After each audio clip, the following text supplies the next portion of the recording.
he started getting quite well as Killian O'Shea. The opportunity again. That one just sneaked over.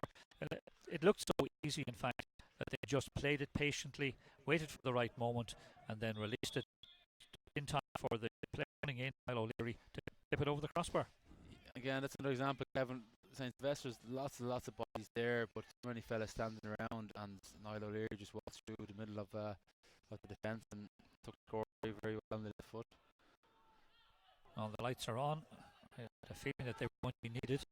It got quite dark in the last few minutes.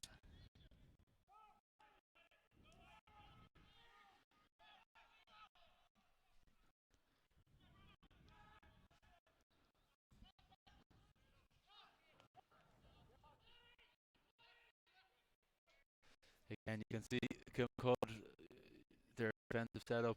Killian O'Shea is getting back in front of the D the whole time, and if the quick ball isn't being put in by St. Sylvesters, or they're not breaking the line through the hands, they're very, very comfortable defence. Kilmacud Crokes. Yeah, he's managing that pace very well, coming out and taking it whenever they're over that side, and then he moves back a little bit now, so it's difficult to get around that. It's difficult to get around.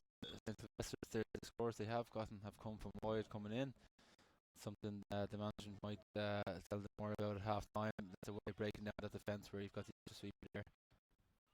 So the crossfield rules are not really that helpful. You need something that's incisive. Yeah. You need something pace. You do. It has to be at pace. It has to negate the sweeper in his role. It has worked for St. Sylvester, probably unbeknown to himself, I would think. That's a good ball. And again, it's stopped at the moment. Yeah, they're playing balls that are not really there to be played. No, that's a poor pass there for St. Sylvester's. Pierce Gibney probably just a bit in possession. He just needed to be more composed. Those lobby hand passes, they're not the type of balls you should be given in close quarters. They're very easily dispossessed, or you can put a guy in a possible pass position too. I'm just surprised there with the fact that Crokes didn't move forward as fast as I thought they might have. It was only Darren Mullen inside there when that position was picked up Shane Horn, so they had to play it back now and start again from deep. Yes, 25 minutes into the first half. They're fatigued a small bit. Maybe they're just getting a bit of a breather. That one's very close to the side. Too close. It's going to be a line ball, I think, for Crokes. I think he kind of has possession there.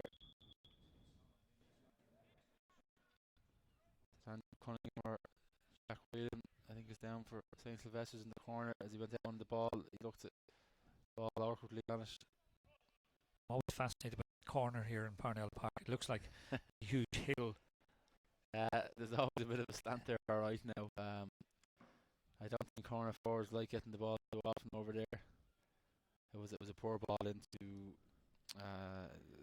from Crokes. I think the ball to Hugh Kenny there. He didn't give Hugh Kenny much chance, but in fairness to Hugh, he was patient, and he stood Andrew Cunningham up from St. Sylvesters, and he went on to the sideline. Darren Mullen was looking for that ball for the last 10 seconds, and he was running and running and eventually just about got there. Dara, he'll run all day, extremely athletic. Was unlucky a couple of years ago with a bad cruciate injury. He was starting to come to the board under 21 with Dublin, but he has a lot of talent. Cian O'Connor there, dispossessed. Good work there from Body White. And now there's a space up there if they're prepared to use it. It's wasted, I think, although Sylvesters retain the possession, they win the free. Jamie Kennedy has to pass that ball to Darren in front from bringing him on at pace as opposed to behind him. There's a real opportunity there for St. Sylvesters lost. And all this time, Jack Hazley is right in there on the edge of the square, just waiting for the high ball in there. Yeah. But unfortunately, they can't even get close enough to just let that ball. Yeah. And the element of surprise is gone. The high ball goes in. You can see Kieran Russell there. Having on from McGowan is kind of sitting there. An opportunity for Ross Hazley. A good score. I mean, eventually patient did pay off. It's okay. Yeah, when the play is slow, Kevin, you need a decisive run or give and go over that initial blanket defence, that line. You've seen that they're essentially in the support line, old-fashioned pass over the bar. In fairness to Kilmacud Crokes, and it should be perhaps Sylvesters, Crokes looked side, but Sylvesters still in the game. They've hung in there well. Yeah, they certainly have. Kilmacud kind of took the foot off the gas when they went 3-4 points up. They allowed Sylvesters to build a bit of momentum, and should have the score here for. It should be for Dan O'Brien. He puts it in high and straight, and again he was in an awful lot of space there, Dan O'Brien, to take that score. Yeah, it was good finish by Dan O'Brien. Possibly had too much time when he initially struck the ball, but over the bar, the white flag has been raised. Again, they're using that short one to Fionn Carney, and while Pat Burke trying to make it difficult for him, he gave away the free. Sylvesters have a couple of goal opportunities, you said, and in fact a goal would probably help them, but Kilmacud haven't given away a goal in this championship so far. They're extremely solid defence. You know, as you mentioned, Kevin, the champions from last year. They all know each other very well. They know what their system is. They're not going to cough up too many opportunities. Dan Brennan for Sylvesters. They have support from Body White. He does well. They get that ball out to Archibald. Archibald goes for the shot and he takes the score. They're clipping along. They're doing nicely. Well, look, there's another example of templates to try to break down that kind of super system. You just got to try to take a man on and create an overlap. We've seen that there, very good work by Body White initially, and Carl Archibald as well took his man on, slotted over the left foot. It's what happens next, perhaps, is the important thing. Crokes, will they respond? Burke in a little bit of space out on the left. They won't have to use them, or will they? From Ben Dublin wasn't used, and there's Pat Burke, who's been relatively quiet for the last 10 minutes or so. Shane Horn again. Just about to Pat Burke. Pat Burke makes the Burke pull the jersey there. He let go on, and he goes for the goal, and his referee to get it. He is. He gave him the benefit. Kevin, every time Pat Burke just been out of the game, he pops up with something. I think it's 1-3 now for Pat Burke. Again, a super finish, barely misses. He did kick one wide. Again, another example of St. Sylvesters. They've got numbers back there, but they're not really making enough decent contact. Yeah, there were two contacts there on Pat Burke. Neither of them stopped him. He was able to just break the contact, and he could then just himself up and see, I can tap this over. Yeah, and Shane Horn then, before that, must have taken about 5 or 6 solos inside the best 45-yard line, and barely handled on him. And so, from being almost in touch, suddenly there's 6 points between the sides. And that's what we were saying. What happens next was all important. Ben Shovlin.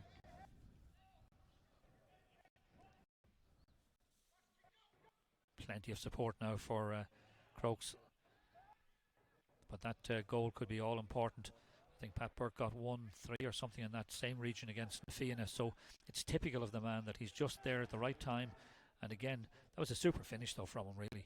Very, very cheeky. He just kind of dinked it over Michael Shield in the goal. And Michael Shield, in fairness, he's actually having a fairly good game with his own kick-outs and his general play. But very little he could do about that. He'd have to ask questions of his defensive unit. Jack Whelan's pass there has sent Sylvesters moving again. They have players inside. Alex Wright, he should go for the score from there, and he should take it as well. Yeah, you could see from the minute he got that ball, he was turning in the right arc, and it was an easy enough score in the end. Yeah, that was a lovely finish again by Alex Wright, his second point in the game. Look, if St. Sylvesters can get the ball up to Carl Archibald and Alex Wright, they seem fairly comfortable in front of the goal. Well, they scored 2-10 against Ballymun Kickham's in this year's time. Now, admittedly, they conceded 4-20, so that's the rider on that. But at the same time, though, they have scoring forwards. They certainly have. It's just getting things right at the other end, and I would certainly think we might see a similar scoreline by the end of the 60-odd minutes, Kevin. Darren Mullen brought down, wins the free in. Like, as a coach or defender or manager, you're looking at 4 of your players around Darren Mullen, and the fact that they're fouling, it just shows a lack of patience or discipline in the tackle. They just had to kind of hang on and let Darren play the ball, and then get a hand in. I think Fionn Carney has been their best defender, and Gary Green, in fairness, is keeping Shane Cunningham fairly quiet. Shane is a fairly pacey forward. I've marked him a couple of times before. He takes a bit of minding, but some of the other St Sylvesters defenders just need to up their game a bit now. No problem there for Shane Horn. He taps that one over, so he restores that 6-point margin. Yeah, well, Paul Clark will have a few words with his players at half time. He's a Navan man, formerly with St Oliver Plunkets as well, of course. And he actually was one of those coaching the French national Olympic handball team this summer, and they won the European Championships. So, very good. Man of many talents. He might get a few of those players out, maybe, and stick them, just throw them on quietly into that defence. Bit late in the season for the transfers, though. I think it might.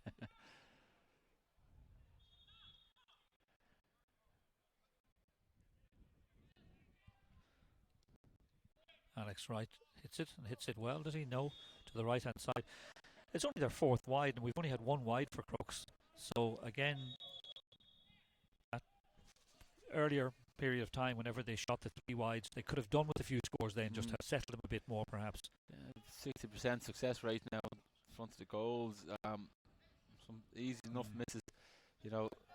That free there, I know it's a slippy conditions, Kevin, but Alex Wright was right in the middle of the field on the 45-yard line, and the ball just drifted to David Nestor's post.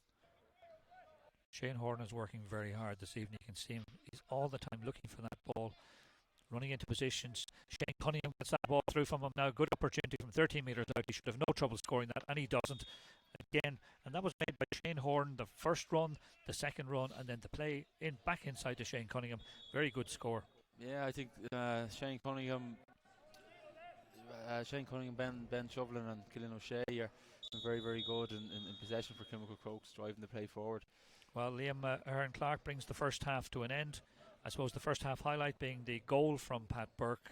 It came at a time when perhaps Sylvesters were pushing forward to try and get something, and it was just so superbly well taken.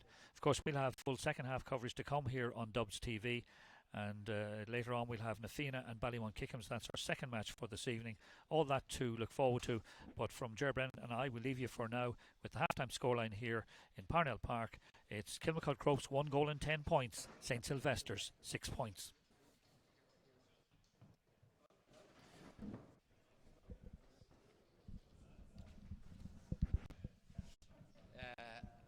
What was it? I think it was the 9-6, and Kilmacud got your goal. So their 6th point was that good point from Alex Wright. Yeah. Literally. Yeah. It's almost as if Crokes threw the switch and said, let's do something. So every time Sylvester score, they're going right into their hands.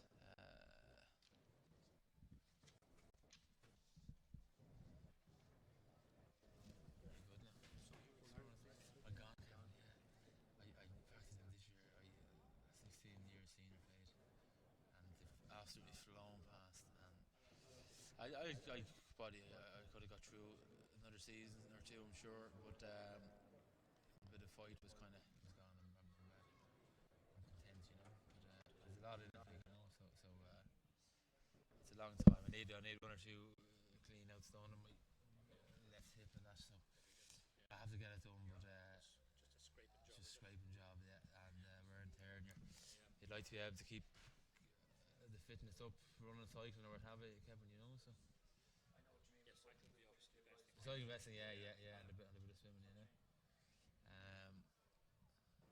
How's this going, Kevin? You're this is my first time in the co-commentary, but you're going, yeah.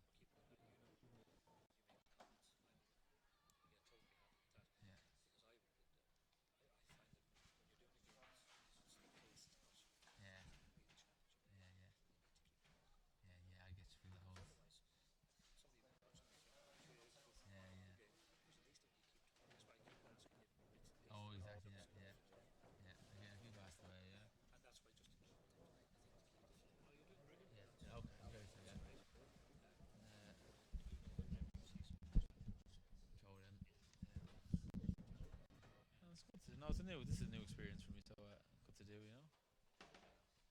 You've great knowledge of the players, Kevin. Fair play to you.